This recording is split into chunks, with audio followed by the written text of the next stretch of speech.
Hey guys, just wanted to do my review of Arrow, Season 4, Episode 12. And tonight's episode, it was interesting because, one, I gotta give props to, it was a nice throwback to the flashbacks this week. It was basically a nice throwback to having the arc of Oliver's character arc in the flashback parallel to the his arc in basically parallel to his arc in present day, and not trying to like carry the weight of the world on his shoulders. I mean, it was done a little bit clunky to me because the flashback, it was basically Oliver hallucinating that Shadow was alive and him, blaming, Oliver addressing Oliver's tendency to blame himself for everyone's what's happening to others and take it upon himself. And actually, maybe he was just learning that there are things that are just out of his control and learning to forgive himself, which is why he would finally confess to the Russian woman who he's in the prison with, who's been nursing him back to health, that he killed that Oliver killed her brother. He didn't address the circumstances of why, but he just says that doesn't matter. That it doesn't matter. It doesn't change what I did. While Oliver is like blaming himself for Thea's condition, because it turns out, since she's as think it was Laurel or Felicity who said, because Thea's been white knuckling her Lazarus Pit bloodlust, that it caused her to pass out and nearly fall off a building where they were chasing some hooded guy stealing tech from different companies. And it turns out it's one of the side effects of the Lazarus Pit is that if she doesn't kill somebody to sate the bloodlust, then she'll die. It even sort of manifests itself where she was basically sidelined for the episode, and why she started coughing, and why like the stab wound from when she was nearly killed by Ra's al Ghul starts to reopen and reappear, and then temporarily disappears again. So, which leads to clues that, so it makes you suggest that maybe like Thea's the one's going to be in the grave at the end of the episode, and maybe she's like slowly dying, and maybe they found out that because Damien Dark used his powers on Thea in episode 7, or maybe because of the fact that, or maybe like Damien Dark does something that accelerates the process or like kills Thea, is why she probably could be the person in the grave. And cause it seems like you would think that there's so many like red herrings. You would think there's so many clues thrown out that it was going to be the Detective Lance. You'd have to think that it would be a red herring, but. And then also you just kind of notice that maybe, I don't know, this was noticed in like, I also watched a review of like SourceFed Nerd who mentioned that they thought Thea was going to be somebody mentioned that Thea was going to be the one in the grave because how checked out she's been, and how her Instagram page has like this pictures of her boyfriend doing these all like artistic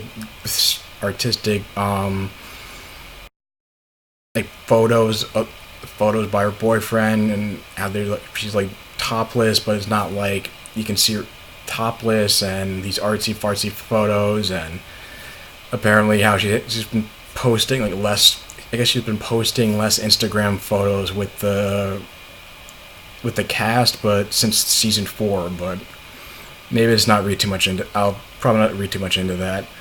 But anyway, of course, the hooded person who's been stealing the tech turns out to be Roy, and they're trying to figure out why he's doing this. And it turns out it turns out that Felicity realizes that the components that he's stealing can be used to build a web nuke, is what they're calling it. And it's basically, and he even shows up at Palmer Tech trying to steal, I guess, one of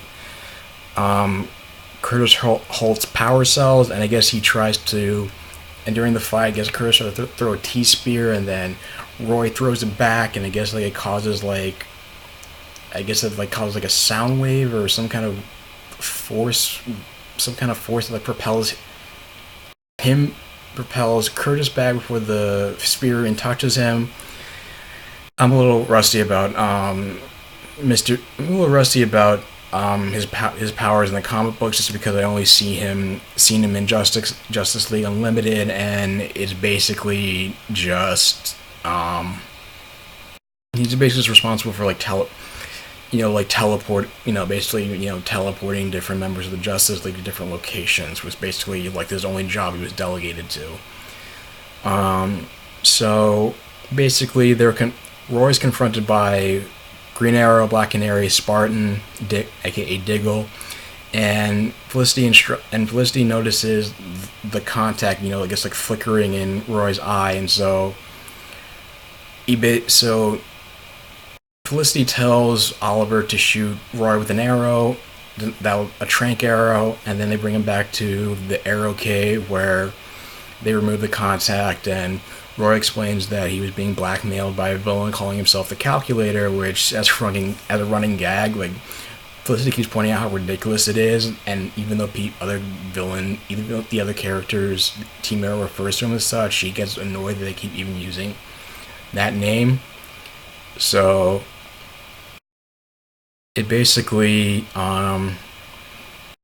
he found out about Roy, and Roy had left town. He established a new life, a new identity, but it turns out the Calculator found out about who he really was and threatened to blackmail him into revealing his real identity, unless he did the Calculator's dirty work. And Roy didn't want to do that, because then the police would have realized the Arrow was not dead, and and that Oliver would be a number one suspect again, like season 3. But then instead of building a web nuke, they find out he's just using. They think they're going to use it to like take down the whole internet, but it turns out he's just using it to take out an electrical power grid in the city, just to basically wipe out the whole city. And as the Calculator says, he's trying to make a statement. And for lack of better terms, the Calculator and Felicity have basically kind of like a hack off. Stupid. But it's basically them talking to one another, communicating through using voice modulators to disguise their identities, and apparently he has the same foot soldiers as. I don't know if it's the same foot soldiers as Damien Dark, or I don't know, or maybe they look at the same foot soldiers as Damien Dark. I don't know if that was just like a really budgetary thing, or maybe he has connections to Damien Dark and he's and maybe Damien Dark's like bankrolling his operations. I wasn't sure about that, but because Thea's out of commission, Roy is basically puts on the red suit and goes in as Arsenal, and because they can't disarm they can't arm any of the C4 or arm any of the C4 remote detonating the C4 remotely to stop the web nuke from going off. Basically, Roy has to use an arrow at fairly close range and try to get out of there. And of course, Oliver says, "Don't sacrifice yourself for my sake again," and he just tells him, "It's my choice." Roy says, "It's my choice. I gotta do what I gotta do. I made my own choices when I gave up I sacrificed, left everything behind just so you can continue with your cause." And so it's one of those things where Oliver's learning his lessons and not feel like he's responsible for everybody's he's not always responsible for everybody's well-being and everybody else's choices. And so Roy is able to use his arrow to detonate the C4 and actually gets out of the the power plant in time. And it also and aside from that, there's also another thing in which Oliver is blaming himself and is willing to make a deal with Damien Dark, especially when he finds out. We don't know the circumstances. I don't know if we know the specific circumstances, if it was dropping out of the race or not, but he basically approaches Damien Dark's wife after he finds out that she's running against him in the race for mayor, in the election for mayor, that he's willing to make a deal with Damien Dark to help Thea. So Thea just tells him it's not worth it. I'm responsible for my own choices. I'm gonna go out on my own terms. I don't want you to get in deep with Dark just to save my own life. And even Malcolm and they have this like mutual understanding between him and Malcolm Merlyn, saying that that they realize as much as Malcolm wants to drag somebody in, like a pedophile or something, for Thea to kill, he says that he'll be putting his own feelings first instead of with Thea's feelings and his own wishes. And also explains that Sarah wasn't affected the same way that Thea was because, Constantine's, restoration made Sarah more whole again, and she didn't experience the side effects that Thea's going through. So, but it still leads to ultimately Thea going to the hospital and Oliver being at his bedside, and Nyssa, who had escaped from Nanda Parbat thanks to some followers who actually become loyal to her in the League of Assassins, and then she goes to Japan and confronts Katana to get something called the Lotus. I think it was like referenced in a new ongoing comic book series called Arrow: The Dark Archer. It was actually being written by John Barrowman and his sister, and I think they mentioned the first issue that's what he used to survive the arrow to the chest at the end of the season 1 finale, Malcolm. And so after she's able to get it from Katana, I guess like negotiating with her because they were both evenly matched, she blackmails Oliver into killing Malcolm Merlyn for her in order to give Thea basically the antidote. And another side story is that Felicity is like dealing with running Palmotech when she's in a wheelchair and trying to give a presentation, but she's kind of fumbling around and being really nervous and knocking stuff over, and eventually Curtis gives her a pep talk when she comes in reeling in, trying to retrieve a device to stop the calculator from counter-hacking her computers. It's like, you gotta be more assertive. You gotta have this sense of urgency and care that you do towards helping the Green Arrow.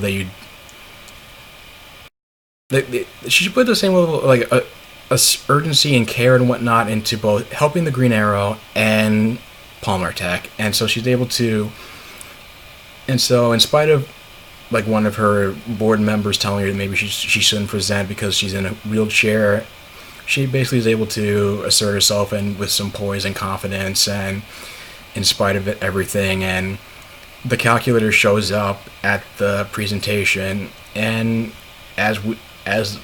just confirms that he really is Felicity's dad. So that pretty much like sums up the episode. I mean, I don't know, just thinking about it, it just didn't quite pack as much of a punch for me. I don't know, I feel like Roy's coming back didn't have as much fanfare, at least within the context of the episode, as it should have. It just was more kind of, Oliver